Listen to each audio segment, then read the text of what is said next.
Some business news with Kate Moody, who's Hi, here Laura. with us in the studio. Hi there, Kate. And we're going to talk about the deadly virus that has been spreading across China. A lot of people really alarmed about that because it has now apparently made its way to the United States. Absolutely. More cases being diagnosed, including a traveler who has just arrived in Seattle. The death toll is mounting, and it's sparking speculation about the possible economic impact of this virus. It is reminiscent of the SARS virus, which killed hundreds of people back in 2003 and cost the region billions of dollars.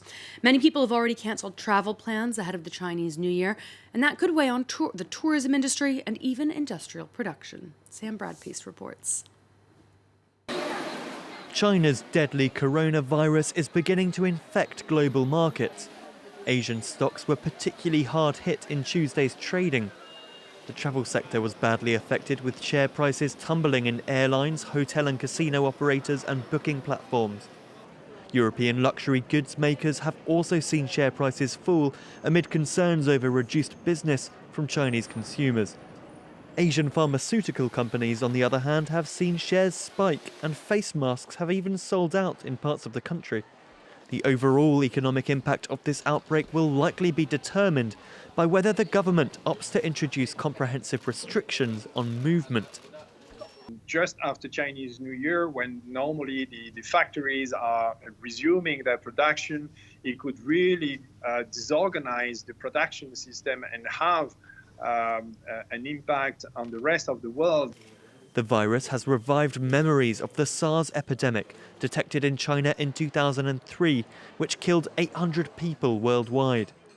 Over a 6-month period, the World Health Organization estimated the global cost of this earlier outbreak at $40 billion. It is unclear whether 17 years on, with the Chinese economy far more important on the global stage, whether the impact of this new virus will be greater.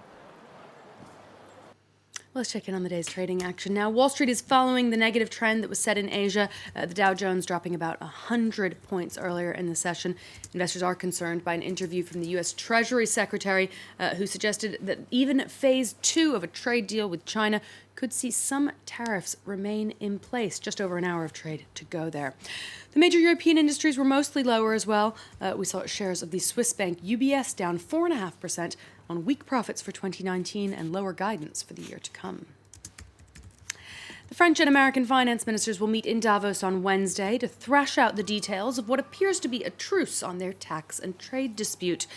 The country's president said they had made progress on the issue during a phone call over the weekend. Reports suggest that France will not collect tax on tech giants for the time being, while talks on an international framework continue. The U.S. will therefore hold off its threat of retaliatory tariffs on French goods. Well, ahead of his trip to the World Economic Forum, Bruno Le Maire said he and counterpart Steve Mnuchin are hoping for a comprehensive solution to taxing tech giants by the end of this year. Rebuilding international taxation in the 21st century remains the French objective, and it's one that's shared with our American allies. So if we have the same objective, we just have to build the path that leads us there. I hope we'll be able to do it by the end of the year. Bruno Le Maire, who is set to appear in a debate moderated by our own Stephen Carroll on the subject of taxing tech giants in the digital age. That'll be broadcast from Davos on Thursday at 7:10 p.m. Paris time here on France 24. Facebook is to create 1,000 new jobs in the UK this year, despite the possible complications linked to Brexit. The social media giant wants to further develop messaging apps WhatsApp and the business-focused app Workplace. It's also putting more money and manpower into tackling harmful content online, an issue that has damaged its reputation. I do think trust was damaged. There's absolute, and I think trust takes time to rebuild. At the heart of what matters is safety and security that people feel when they utilise and they use our platforms. And we've made a huge amount of investment, whether it's on people. So we've trebled the number of people that are working on our content moderation side, on our safety side, to 35,000 people now. Airbus is to add a new production line to its factory in Toulouse in order to increase production of its A321 plane.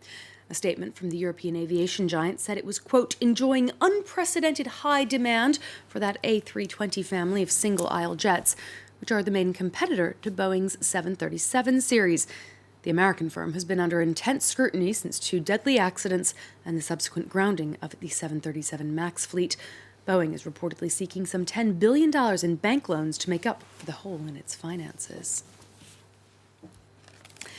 Well, the extradition hearing for the Chinese national who is the CFO of Huawei continues to take place in Vancouver.